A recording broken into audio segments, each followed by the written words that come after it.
સુરતમાં નોટિસ આપ્યા વગર ગરીબોના આશયાના તોડવા પાછળ હતો એસએમસીના અધિકારીનો હાથ. નાસિરનગર ડિમોલિશનનો અસલી માસ્ટરમાઇન્ડ હતો એસએમસીનો અધિકારી સુજલ પ્રજાપતિ. પોતાનો ઝોન ન હોવા છતાં સુજલ પ્રજાપતિએ કરાવ્યું કામ. જવાબદાર અધિકારીને ઉપરી અધિકારીના મેસેજ બતાવીને સાઇડલાઇન કર્યા હતા.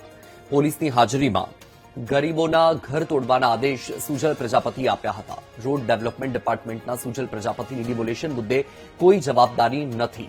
જવાબદારી ન હોવા છતાં સુજલ પ્રજાપતિએ કોન્ટ્રાક્ટર સાથે મળીને ઘર તોડાવી નાખ્યા. એસએમસીના કોન્ટ્રાક્ટરે સ્થળ પર હાજર રહીને ડિમોલિશન કરાવ્યું હતું. રોડ ડેવલપમેન્ટ ડિપાર્ટમેન્ટના એક પણ અધિકારી સ્થળ પર હાજર ન હતા. કોન્ટ્રાક્ટર તેજુ રાજપૂત સાથે મળીને સુજલ પ્રજાપતિએ ડિમોલિશન કરાવ્યું છે. શ્રીરામ એજન્સીનો માલિક છે કોન્ટ્રાક્ટર તેજુ રાજપૂત.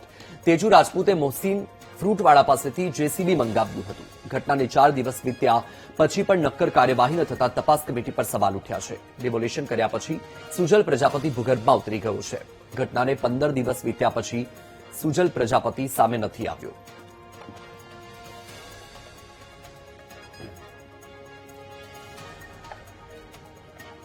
આ મુદ્દે વધુ માહિતી આપી રહ્યા છે સંવાદદાતા ધ્રુવ સોમપુરા લાઈવ જોડાયા છે.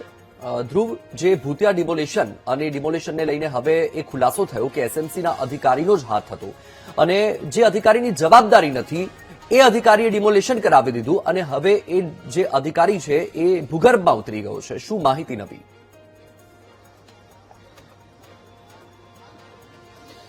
બિલકુલ, ખૂબ જ મહત્વના મોટા સમાચાર એ મળી રહ્યા છે કે આ આખા ડિમોલિશન નો જે મુખ્ય સૂત્રધાર હોય તો એ ક્યાંક સુજલ પ્રજાપતિ કરીને જે છે અધિકારી તે હોવાનું જાણવા મળી રહ્યું છે. ખાસ કરીને વાત કરીએ નાસિરનગરના ડિમોલિશન કાંડનો મુખ્ય સૂત્રધાર જો ગણીએ તો સુજલ પ્રજાપતિ છે. સુજલ પ્રજાપતિ શા માટે, કેમ સુજલ પ્રજાપતિને આપણે મુખ્ય માસ્ટરમાઇન્ડ ગણી શકીએ છીએ, તેના કેટલાક કારણો હાલ આ આખા આ ડિમોલિશન કાંડના તાર્કિક કરતા સામે આવ્યા છે.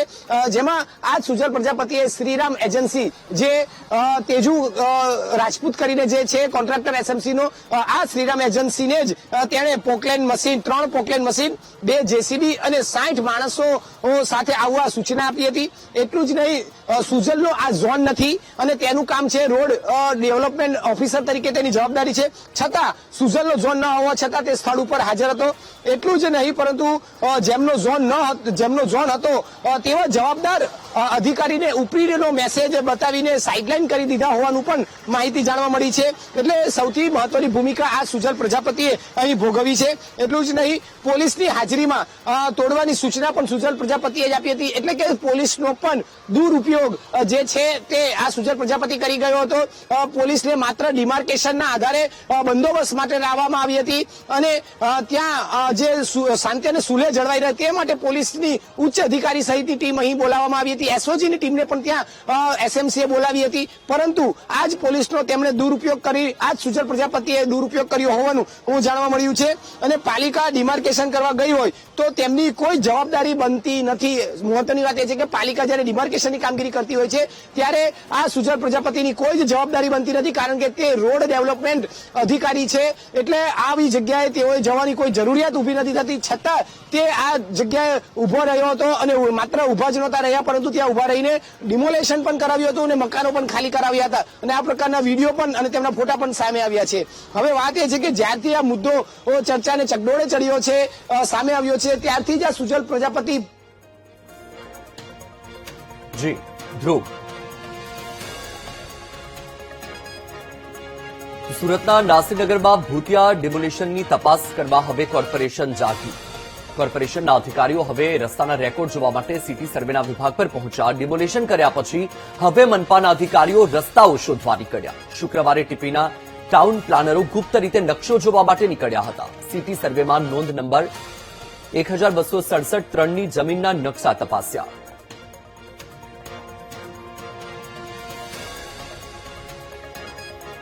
તો સુરતના નાસિરનગરનું આ ભૂતિયા ડિમોલિશન કે જે હાલ ચર્ચામાં છે, જે જવાબદાર અધિકારીઓ છે એ જવાબદાર અધિકારીઓને ખબર નથી કે ડિમોલિશન કોણ કરી ગયું.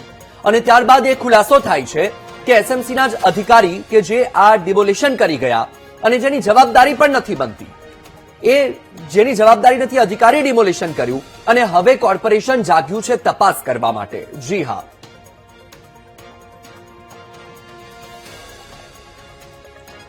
આ મુદ્દે વધુ માહિતી આપી રહ્યા છે સંવાદદાતા ધ્રુવ, એક તરફ સુરતમાં જ્યાં ડિમોલેશન થયું, જે જવાબદાર અધિકારીઓ છે તેમને તો ખબર નહોતું કે ડિમોલેશન કોણે કર્યું, તેમણે હાથ ઊંચા કરી દીધા. પછી ખુલાસો થાય કે એસએમસીના અધિકારીએ જ ડિમોલેશન કર્યું અને હવે કોર્પોરેશન જાગ્યું તપાસ કરવા માટે.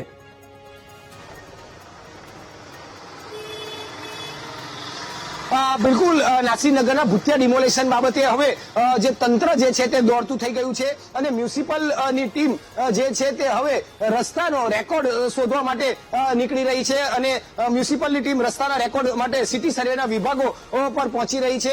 ખાસ કરીને મહત્વની વાત એ છે કે જે ડિમાર્કેશન રસ્તાના ડિમાર્કેશન માટે જે ટીમ ત્યાં પહોંચી હતી અને એવું કહી રહી છે કે મેં હવે આ રસ્તાના ડિમાર્કેશન માટે ગઈ હતી, પરંતુ એ રસ્તાનો નકશો તો તેમની પાસે છે નહીં અને હવે ભીનું સંકેલવા માટે આ રસ્તો તેઓ શોધવા માટે નીકળી છે. ડિમોલેશન બાદ હવે પાલિકા રસ્તો શોધવા માટે સિટી સર્વેની ઓફિસે જઈ રહી છે અને રસ્તાનું ડિમાર્કેશન કરવાનું કહેતી પાલિકા ડિમાર્કેશનનો માટેનો રસ્તો કયો છે એ નકશો શોધવા માટે અત્યારે જે છે તે સિટી સર્વેમાં હવાતિયા મારી રહી છે. સુરતના બહુમાળી ખાતે આવે એ બ્લોકમાં જે 7મા માળે સિટી સર્વેની ઓફિસ આવી છે, તે સિટી સર્વેની ઓફિસમાં જે survey number city survey number 1267/3 વાળી આખી આ જે જમીન છે અને આ જમીન નકશા તેઓ ઉથલાવી રહી છે અને આ નકશાના આધારે તેઓ પહેલા તો રસ્તો શોધશે અને રસ્તાના આધારે તેઓ હવે પોતાની આખું ગોઠવણ કરશે. અત્યારે ડિમાર્કેશન કરવા ગઈ હોય અને જે રસ્તાનું ડિમાર્કેશન કરવાનું છે તો એ રસ્તાનો નકશો જો તેમની પાસે હવાયત ન હોય તો પછી કયા આધારે તેઓ ત્યાં ડિમાર્કેશન કરવા પહોંચ્યા હતા અને રસ્તો ખુલ્લો કરવા ગયા હતા કે રસ્તાનું માર્કિંગ કરવા ગયા હતા, એ અત્યારે મોટો સવાલ ઉભો થયો છે. આ ગુપ્ત રાહે આ અધિકારીઓ આ સિટી સર્વેમાં નકશો શોધવા નીકળ્યા હતા, તેના વિડીયો પણ સામે આવ્યા છે અને આ જ અધિકારીઓ હવે પહેલા નકશો શોધશે અને નકશો શોધ્યા બાદ હવે તેઓ નક્કી કરશે કે કઈ જગ્યાનું આપણે ડિમાર્કેશન બતાવવાનું છે. એટલે મહત્વનું છે કે હવે પાલિકા તંત્ર દોડતું થયું છે. આ આખું જે રંધાયું છે તેને કઈ રીતે સાજું કરી શકાય, તેને પરથી મહાનગરપાલિકાની છબી છે પણ ડાઘ ઉડ્યા છે, એ ડાઘમાંથી કઈ રીતે બહાર આવી શકાય તે પ્રકારના પેતરાઓ હવે મહાનગરપાલિકાની ટીમો કરવા જઈ રહી છે. એક પછી એક નવા ખુલાસા મહાનગરપાલિકાના આ બાબતે સામે આવી રહ્યા છે અને એક પછી એક મહાનગરપાલિકા જુદા જુદા તબક્કે ક્યાંક ભેરવાતી હોય અને તેમની સામે તેઓ જે કામ કરી રહ્યા છે તેમાં જ ક્યાંક ખોટું રીતે તેઓ કરતા હોય તે પ્રકારના જે એક પુરાવા જે છે તે સામે આવી રહેતા હોય તેવું દેખાય છે. અને સાથે સાથે આ જ અધિકારીઓ હવે સ્વીકારવાને બદલે કઈ રીતે આમાંથી બહાર નીકળી શકાય તે પ્રકારની કામગીરી કરતા જોવા મળી રહ્યા છે. જી ધ્રુવ, માહિતી સાથે જોડાવા બદલ આપનો આભાર. આપની પાસેથી અપડેટ મેળવતા રહીશું.